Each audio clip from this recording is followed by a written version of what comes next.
आता आपण आज दिवसभरातल्या महत्त्वाच्या राजकीय घडामोडींवर नजर टाकणार आहोत। रणजितसिंह मोहिते पाटील हे आज मुंबईत भाजप प्रवेश करणार आहेत।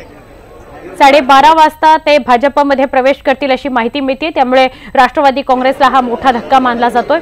काल रात्री उशिरा जाहीर झालेल्या काँग्रेसच्या यादीत महाराष्ट्रातल्या 7 जणांचा समावेश आहे। नांदेड, हिंगोली आणि चंद्रपूरचा सस्पेन्स अजूनही कायम आहे।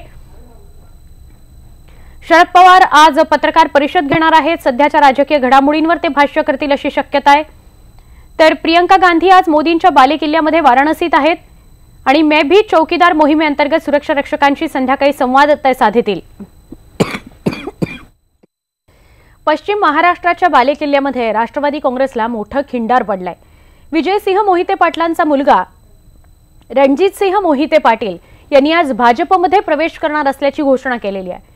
माढ्यातून शरद पवारांनी माघार घेतल्यानंतर माढ्याचा तिढा राष्ट्रवादी काँग्रेससाठी मोठे डोकेदुखी बनलाय।